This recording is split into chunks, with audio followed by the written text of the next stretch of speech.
Confidence is one of the most useful emotions I can imagine for any one of us, and it's something that requires ongoing work. And yet, it seems to come easier to some people than others. I think the more we understand confidence, true confidence, and we don't fall for what I'm calling false confidence, the easier it is to maintain and achieve. And confidence makes you not only feel better, it makes you better at everything you want to accomplish. It helps everyone around you. So today we're diving in and we're going to understand false confidence so that we can understand true confidence. This is episode 470, False Confidence. Let's go. This is Better Than Happy.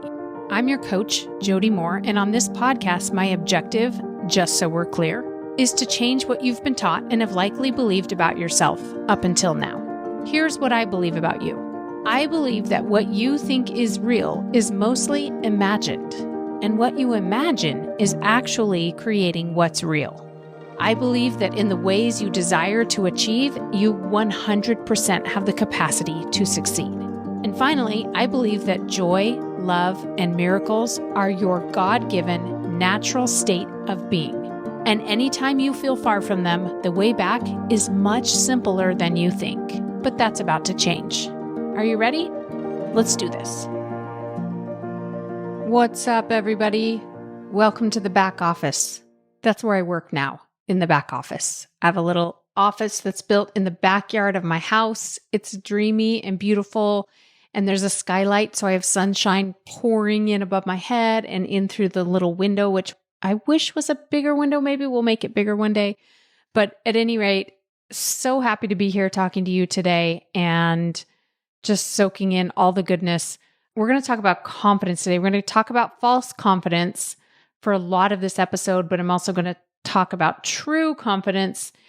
And before we dive into it, I want to talk to you about back to school time. I know it's kind of a bummer to have to talk about back to school time, or maybe it's good news for you. Maybe it's going to be a relief when your kids go back to school. I know I feel some of both, but nevertheless, school is right around the corner. And as our kids go back to school, whether we're talking about young kids, teenagers, or even older kids, maybe heading out to college, there tends to be some anxiety that comes up at this time of year, right? Maybe for you, maybe for your kids. So here at Jody Moore Coaching, we want to help with that. We have some amazing tools that have been really life-changing for thousands of parents that I've coached who have had kids who struggle with anything from really chronic anxiety to just nerves and fear. And it's challenging, right? To know, how do we navigate it? How do we do the best job we can of supporting our kids and teaching them that it's okay to feel emotions, but at the same time providing support. And meanwhile, we have all our own emotions to deal with in the midst of it all. So it's complicated. So we wanted to put out a free workshop that we're going to be offering that is called How to Help Your Anxious Kid. And by kid, again, think broad range of ages. I'm going to give you tools and strategies that you can use at all different ages. You just modify them based on the age of the child. And I'm also going to talk to you about the 3 mistakes that I see a lot of parents make that seem like they would help, but actually can potentially do more harm than good, so that we can avoid those mistakes. And again, this is a totally free workshop. It will be on Zoom. I will be there live teaching you, which means I can take live questions and maybe even bring some people on for some live help. I don't know if we'll have time for that, but I'll definitely take questions. Anyway, I want to get you some help as you help your kids. So head to jodymoore.com/anxious kid. Anxious is spelled ANXIOUS. jodymoore.com/anxious kid. It's happening on August 9th. And I would encourage you to come live for many reasons. One being that you can ask me direct questions, but 2, I'm going to have some cool freebies available if you're there live. But also, if you can't be there live, we will be sending out a replay, but you've got to register to get it. So again, jodymoore.com/anxious kid. All right. So we're going to talk about false confidence here. And I want to rewind and state, I've said this before, but I think it's really important that we all remember that what every single one of us wants is to feel better about ourselves, to think that we're doing okay, that we are okay, that we're doing a good job, that we're enough. And then ideally beyond that, to even think that we're good and amazing.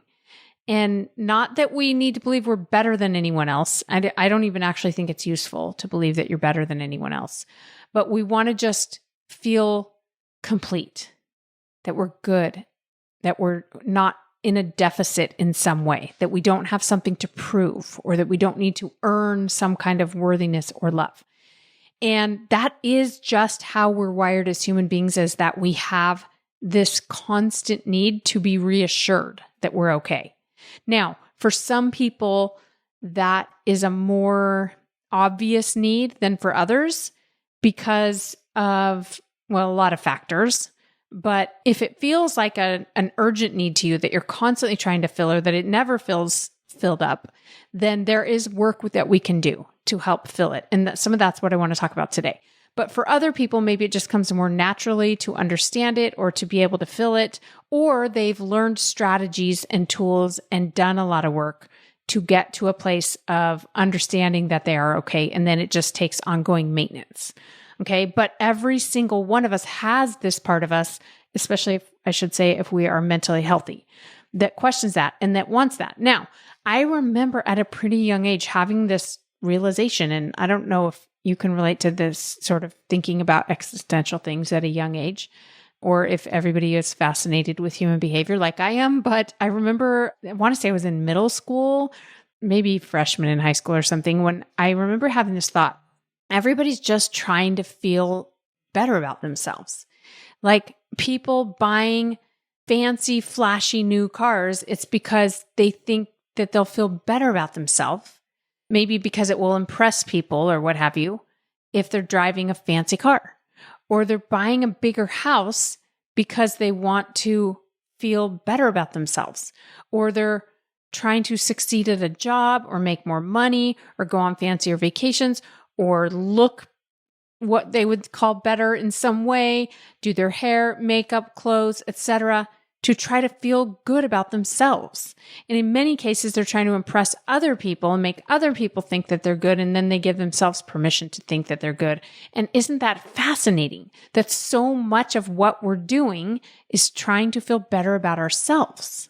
Now, again, I was pretty young when I had this realization, so I don't think I accounted for the part of us that also can be altruistic and giving and generous and not self-focused. I think I was probably just at an age where I still was pretty much entirely self-focused. And as I've matured, I've realized that that work of feeling good about yourself is important work, but it's actually kind of boring, and it's only half the job of feeling completed as a human. And then we want to feel that we're contributing and giving and serving and helping others outside of trying to get approval for doing it. But at any rate, I do think that so much of what motivates us is this void in understanding of our human worth and our human completeness. So I want to begin with that just because it is a big topic and it is an interesting thing that I hope that you'll think about as well in your own mind. What I want to talk about today with false confidence is judgment and self-righteousness. And maybe those things are similar or they overlap a lot. But I was thinking about this with regards to some of the coaching that we've been doing lately in the lab and trying to figure out, why is it that it's so hard to get out of judgment? And why is self-righteousness sort of tempting?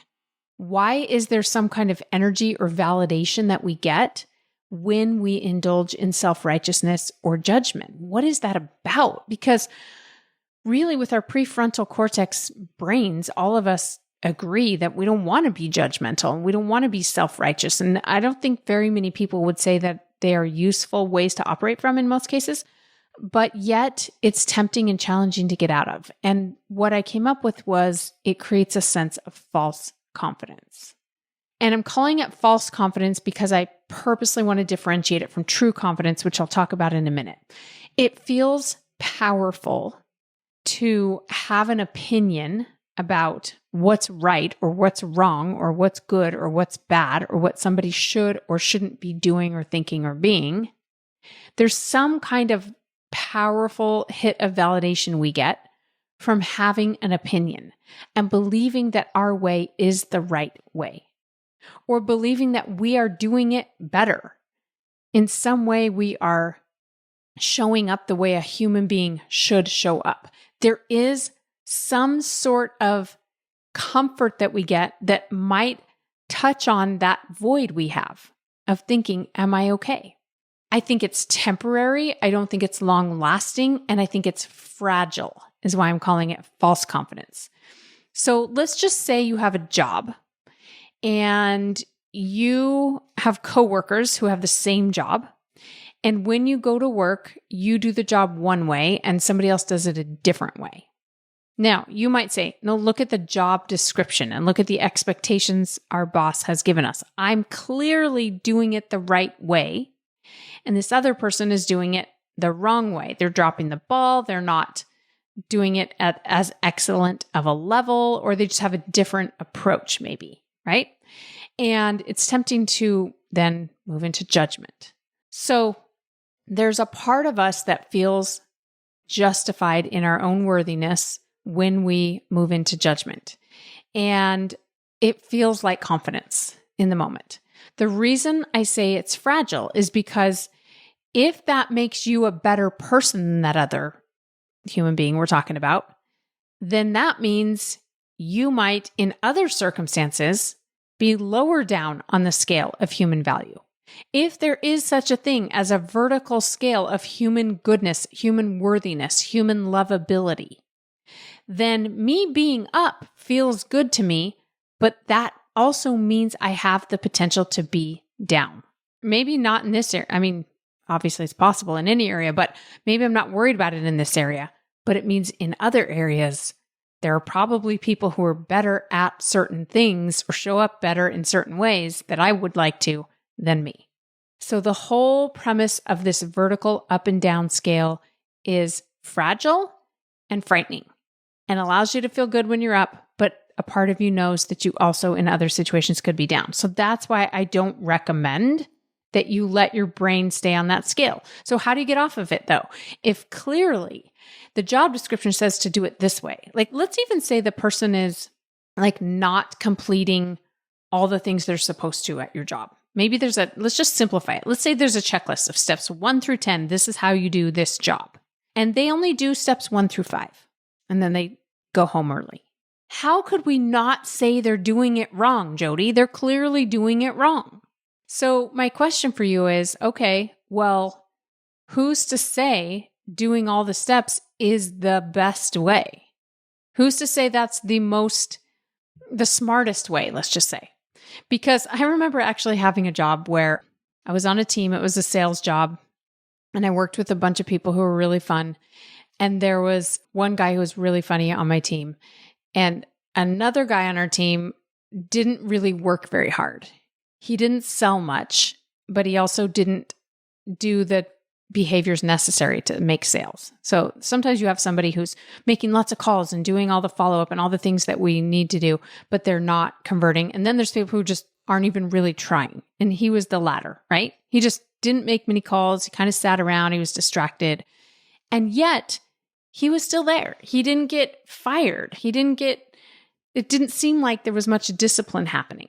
So I'm not saying that we want to be that guy who doesn't step up and be excellent at things. I'm just saying he was getting paid as well. And maybe he wasn't getting paid as much because our salaries were based a little bit on our sales numbers, but he was making enough money to take care of his lifestyle.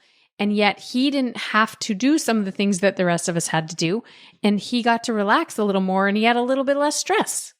So who's to say that it's always necessary to be excellent? Again, don't get me wrong. I know some of you are freaking out right now. You're like, of course we want to be excellent. Of course we want to step up. I hear you. I'm just saying, like, step back from it for a minute. If you find yourself in judgment and self-righteousness, and question like, hey, maybe that guy knows what he's doing. Maybe it's like, hey, I'm going to do what I need to here to get by and keep getting a paycheck, but I don't have any desire to make more money. I'm going to do the bare minimum in this case. In some cases, it's not wrong to do the bare minimum. You don't have to do your best at everything. Did you know this? It doesn't make you a better human being. It doesn't make you more worthy, more valuable, more lovable to do more. It means that there's more possible for you in your life, that you can achieve more. Now, again, we can get into ethics and integrity and all of that. And I hear you. I'm just saying, get out of judgment for a minute. Decide like, maybe that guy has a really valid reason for not stepping up and doing more. Or maybe he understands how to live life actually, which is to enjoy life and not stress so much and be such a perfectionist. Right? You have to consider other alternatives. Maybe he's not wired the same way. Maybe he's not motivated the same way. Maybe this is not the job for him and he's eventually is going to get fired and end up at the job that is for him. Maybe that's the exact path he's supposed to be on. I don't know. I don't know what anyone else should be doing, what their lives should be like. You see what I'm saying? So you can get out of judgment, which is a really important first step, by recognizing that we're all here having a human experience and it's supposed to look different for all of us. And we're all supposed to struggle in different ways and we're all supposed to be good at different things. And we're all great and we're all a mess in the end, right? So we want to get out of judgment because we want to recognize there is no vertical scale. There's only a horizontal scale of differences. We have different people with different circumstances, different brains, different personalities, different strengths, different talents, different interests, different trauma, different fears, like just different, right? Different circumstances that they're born into, different family situations, different things they've been taught, different socialization, different, not better or worse. That is a hard thing for the brain to understand, but it is the reality. So I recommend you spend a lot of time practicing understanding it. Nobody is more valuable than anyone else in the end, regardless of people's opinions. Somebody loving you and adoring you and appreciating you or whatever work you do or valuing you doesn't make you a better person. It doesn't. It doesn't mean that you're better. It means somebody has recognized your value. Now, can you recognize your value? Here's where it gets interesting. So if false confidence can feel like judgment or self-righteousness, then true confidence feels like more like curiosity, fascination, appreciation at times, and appreciation for people's challenges even. Not like, oh, I'm so glad you had that challenge, but just, I can appreciate that must be hard being them. Or I can appreciate for me that this is hard for me. And I can have compassion for me when I'm not able to step up the way I wanted to, right? So what is true confidence? True confidence is not just having a lot of positive thoughts about yourself. It's not, although it will include some of that, right? It's not just believing that you're capable of the things that you desire to achieve, that you can do it. It's not believing that you're good enough. It's believing all of that and embracing your dark side, we might call it. Embracing that you also have weakness, that you also have shortcomings, that you also have pain or trauma that's affecting you, or challenges, health challenges, mental health challenges, limitations, just downright wrong decisions, bad decisions that you make, temptations that you give into, insecurity that you operate from. Like, you have all of those parts within you. And sometimes you manage those parts well and you don't let them drive the bus. And other days you don't manage them well and you let them take the wheel. That's just the reality of being a human being. I'm not talking about making excuses for your bad behavior. I'm talking about embracing who you are in your complete humanness. Okay? So it sounds a lot like, first of all, acknowledging your strengths, which some of you have a lot of work to do on acknowledging your strengths. I did an episode a while ago on bragging. I'm like, well, you should be bragging more. Maybe not to other people. I mean, you can. I'm not opposed to you bragging to other people about what you're really good at, but at least to yourself. Dude, you are really good at that. Well done. I think I've been hanging around my kids a lot. I'm starting to say words like dude. But anyway, bro, brah, what up? When I start using the Gen Z slang, then you can just turn me off. I'll try not to do that. Anyway, looking at yourself in the mirror and acknowledging, gosh, you're really good at that. Thanks for doing that. Or you did an amazing job, or that was really hard, or I'm really proud of what you've done, or how you handled that, or the way you're navigating this situation. Like, just be proud and grateful and acknowledge your strengths. Yes, I'm all for that. But also, the parts of you that struggle, the parts of you that are weak, the times when you fall short, can you at least accept it and not make your own compassion conditional on not having that part? Because you do have that part, my friend. So do I. We always will have it. We're going to try to manage it, but we're never going to get rid of our humanness, right? So it looks like, hey, I got you. I'm sorry, that must have been hard for you. Seems like you had a bad day. Or, hey, that wasn't you at your best. What happened today? Is everything okay? What do you need? What's lacking that you're seeking that you thought you would get by acting out in that way? Because that's not the way we're going to get what we want and need. I don't think we should continue that behavior. I don't think that's going to serve us. That doesn't line up with our values. But you must have had a reason why. What's going on? Right? I mean, true confidence, think about it. When you meet someone who's truly confident, I'm not talking about false confidence. I'm not talking about pride and arrogance and self-righteousness and judgment and one-upping. That's false confidence. I'm talking about true confidence. True confidence sounds very much like humility.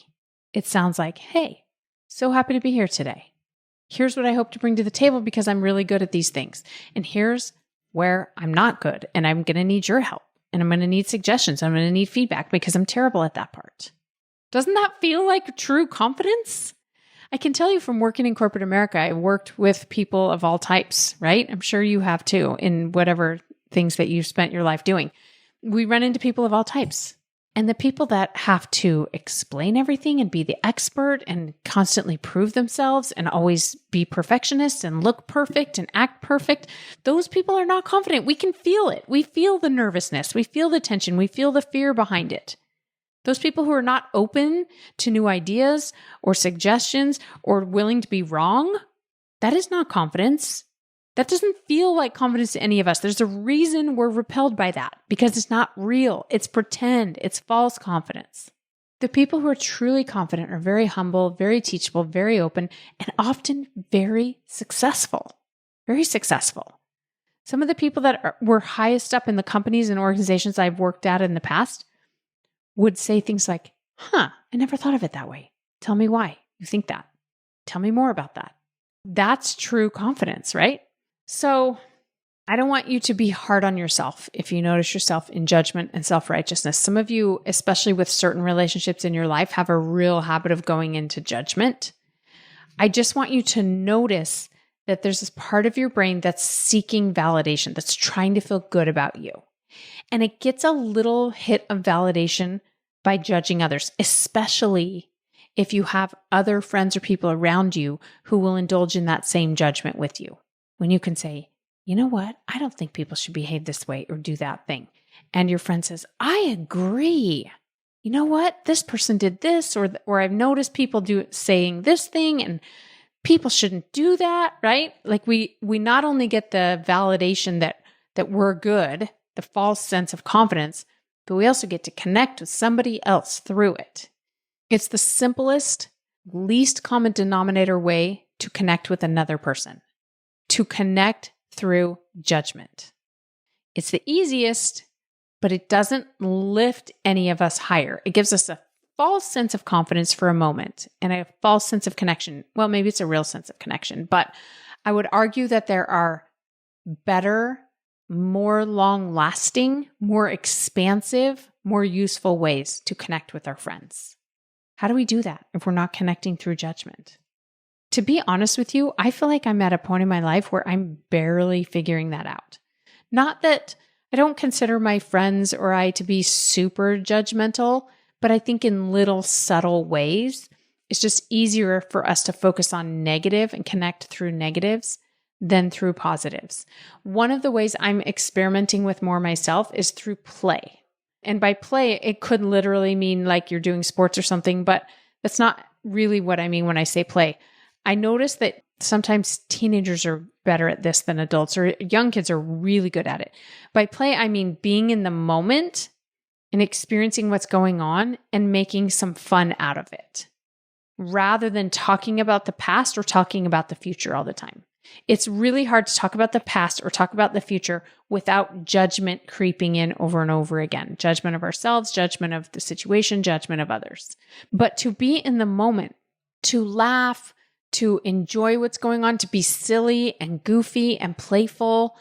I see my daughter and she's got a friend in town this week and they're laughing and they're surfing and they're eating tacos and they're joking around with one another. They're not talking, well, I'm sure when I'm not around, they talk about their friends and things. But what I see is like an in the moment type of play.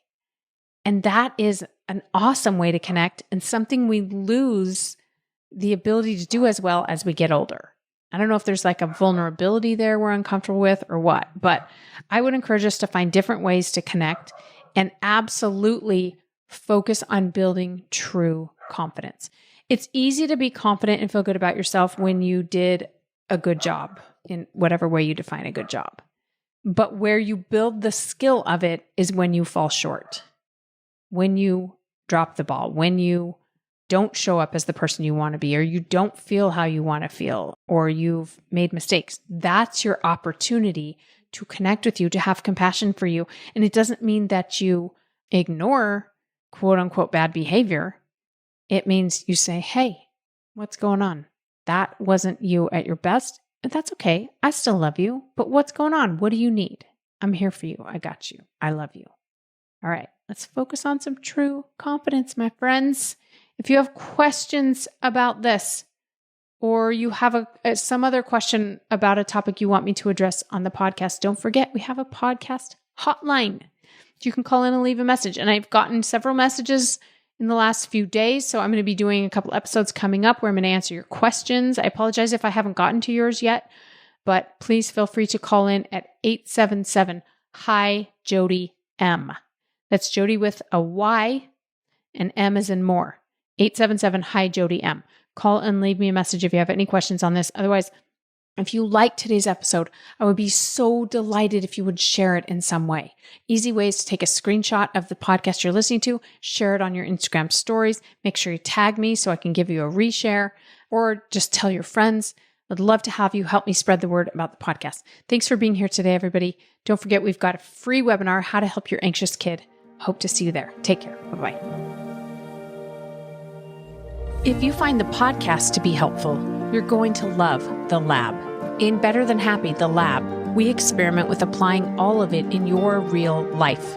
Whether you're in the middle of a challenge and ready for some relief, or you're ready to commit to pursuing your dream goals and making them a reality, come join me in The Lab at jodymoore.com/The Lab.